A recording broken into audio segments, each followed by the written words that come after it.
All around the world, the fans of Formula One keep asking the same question. Does FIA stands for Ferrari International Assistance? I mean, really, that whole incident that took place was a little unfortunate for everyone that was concerned. But in the end, in my opinion, the stewards made the right decision. The regulation is quite simple. It says that if a person gains an advantage through basically cutting the corner, they normally should have a drive-through penalty.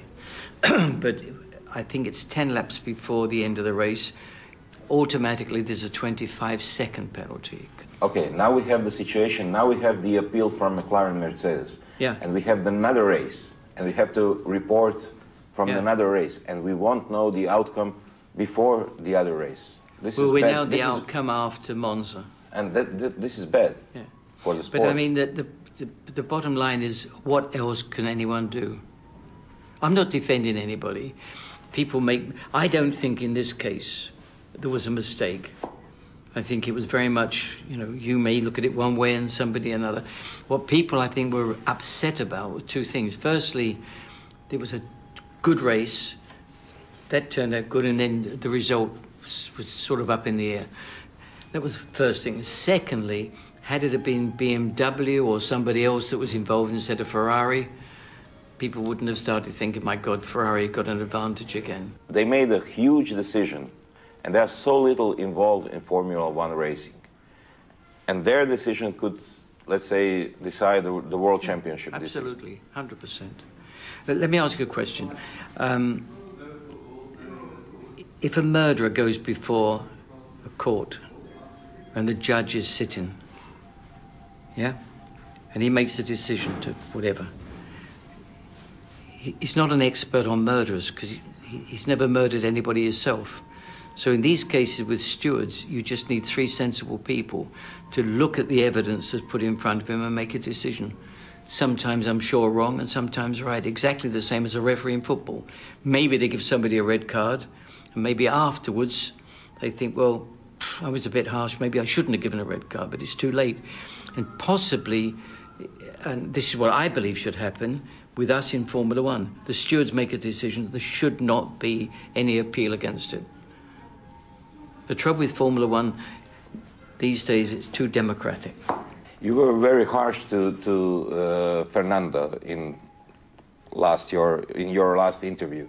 You said that he's not giving back to the sports enough.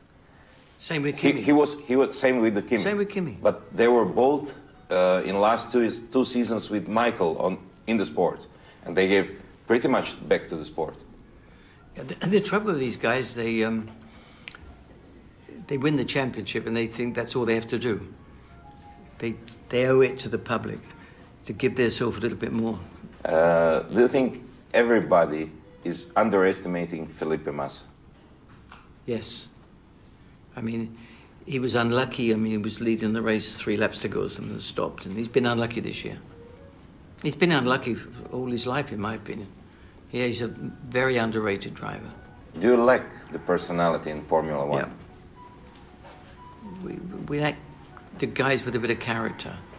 I suppose you could say that people, they don't want to talk to the press or do anything, have got character, but as bad as we thought Michael was, he was much better than Kimi. Yeah.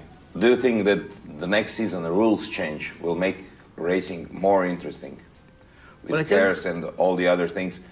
Again, more complicated technical things that are getting in. Well, I've just said I think the problem with this business that people say there's not much overtaking is, I mean, I've been around probably too long in racing, and it's always been the same, and it's exactly the same with the Grand Prix bikes as well. It's the same thing, more or less.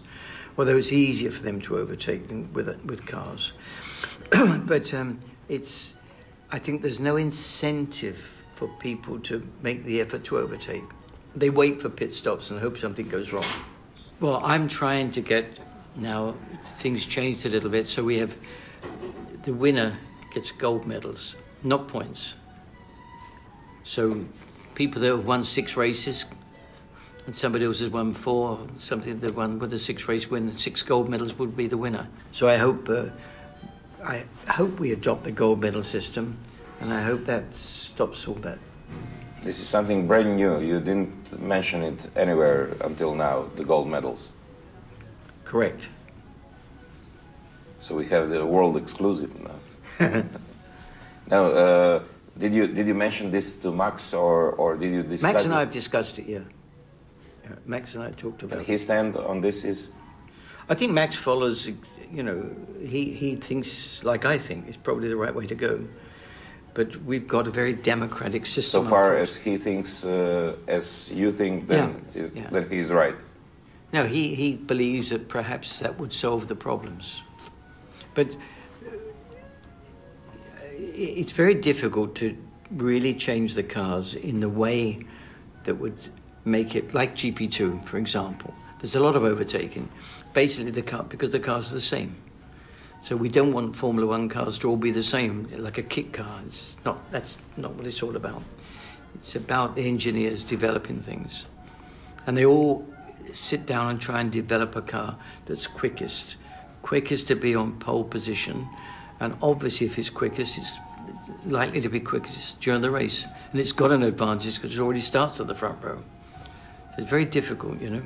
The trouble is everybody knows what's wrong and people don't know what's right. And it's difficult. People say, well, we should reverse the grid, but it's not Formula One.